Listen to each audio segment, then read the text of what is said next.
La question est revenue régulièrement ces derniers temps dans la presse et même à travers les réseaux sociaux. Vision 4 a-t-il acquis un jet ou un aéronef? Vous savez, c'est parce que le Cameroun, nous sommes dans un pays du tiers-monde. Allez un peu au Nigeria, même les planteurs vont je dis les agriculteurs ont des avions. Bon, tel n'est pas notre cas. Nous avons seulement estimé qu'à partir du moment nous devons rencontrer un chef d'État. D'ailleurs, chaque fois qu'on a eu à se déplacer, quand on allait à Malabo, c'est le président Obiangama qui envoyait plutôt son avion nous prendre. Ça, alors, je me pose la question, où est le plus difficile entre un avion du chef de l'État qui vient avec le vert ou jaune prendre des journalistes et un avion qu'on peut louer parfois qui ne vaut même pas la valeur des véhicules que j'ai donnés aux collaborateurs? Non, c'est parce que l'émergence que le président de la République parle là, certains ne croient pas à ça. L'émergence passe aussi par des hommes d'affaires dynamiques. Moi, je suis un bêtis pur sang. Un bêtis ne fait pas l'hypocrisie. Moi, je ne suis pas hypocrite. Quand j'ai de l'argent, je m'habille correctement. Si j'ai des moyens de me déplacer en jet chaque fois, je veux le prendre. Si ça ne branle pas mes économies, si c'est pour l'intérêt de la société, si c'est pour notre marketing, je ne manquerai pas de le faire. D'autant plus que ça ne répond pas grand-chose. Si les gens achètent des voitures à 100 millions, louer un jet pour 30 ou 40 millions, ça représente quoi? Rien du tout. Et chaque fois que j'irai soit à Brazzaville, soit en Guinée équatoriale, rencontrer un responsable pour des enjeux importants, je veux louer un avion. Et vous avez répondu à signature en disant qu'un avion, on peut l'avoir de trois manières. Oui, l'avion, on peut l'acheter, on peut le prendre en leasing, on peut le louer. Donc, Vision 4 dans l'une des trois. Oui, dans l'une des trois options. Donc, je ne vois pas où est le problème.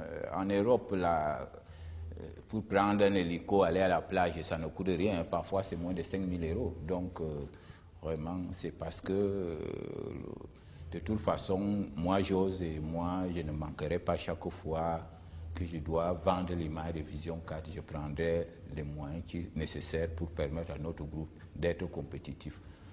Vous vous en souvenez, l'argent qu'on a dépensé pour les murs d'image, il est largement au-dessus.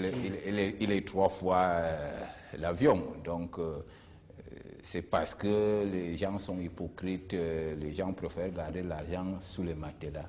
Nous, on investit pour la prospérité de l'entreprise et chaque fois, on va continuer à le faire pour permettre à notre groupe d'être un groupe compétitif, un groupe performant et efficace. Il y a une opinion qui est répandue dans le Cameroun et dans l'imagerie populaire, c'est que M. Amourou Belinga est quelqu'un de généreux. Je me suis posé une question, peut-être un peu bête. Combien de personnes vous trouvez chez vous chaque matin quand vous vous réveillez? Bon, d'autant plus que je suis à mon village est à 15 minutes de Yaoundé. Donc, je ne peux pas compter. Les cousins arrivent, les oncles arrivent, les tantes, la belle famille.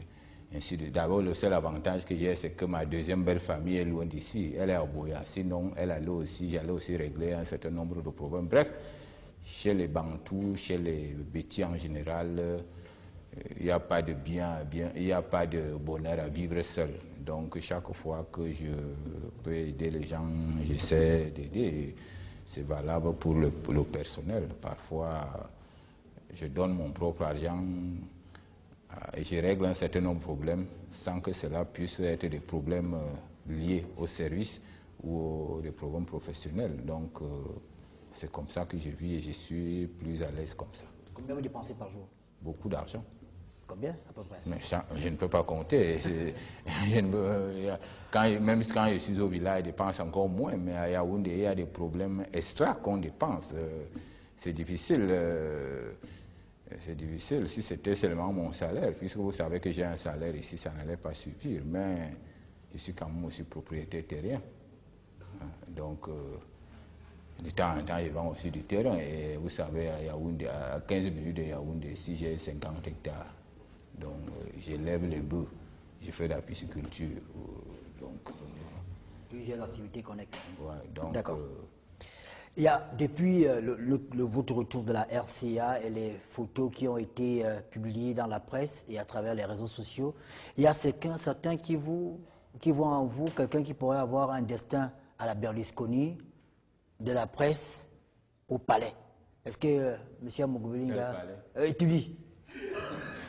Mais c'est aussi ça qui est mauvais au Cameroun. C'est-à-dire tout le monde, quand le chef de l'État vous met ministre, vous croyez directement que vous devez être président de la République. On vous met directeur, vous pensez qu'il faut nécessairement que vous soyez ministre. Je suis à l'aise là où je suis. Je vais vous dire quelque chose. Si en sortant d'ici, on me dit que le chef de l'État va te nommer, je vais lui dire laisse tomber, puisque je suis à l'aise dans les affaires. Il le sait, le président de la République. C'est quand même le plus renseigné. Vous n'allez pas penser qu'il y a une ethnie qui doit seulement manger et boire, comme on vous appelle les jouisseurs. Moi, je suis à l'aise dans les affaires et je les fais correctement. Et je peux prétendre, il y en a certainement. Il y en a beaucoup d'hommes d'affaires, Betty. Quand il dit Betty, centre, sud, est. Est-ce qu'il y a vraiment un homme d'affaires dans le sens noble du terme qui peut dire que je fais mieux qu'à Mougobelinga? Je ne crois pas. Il n'y en a pas. Il y a certains que j'ai entendu parler avant ma naissance. On ne sait même pas là où ils sont situés. Vous croyez qu'il va abandonner ça pour entrer en politique et c'est ça qui gâte le Cameroun, parce que tout le monde se voit toujours un destin présidentiel. Dès que le décret tombe là, vous croyez directement que vous pouvez remplacer Biya. Et en plus, on est chez les Bantous. Dans la tradition Bantou, on ne parle pas de succession sans décès ni d'héritage. C'est comme ça dans la tradition Bantou. Et moi, je suis un traditionnaliste. Donc, je suis à l'aise dans les affaires et j'essaie de me battre. D'accord, ok. On a reçu plein de messages.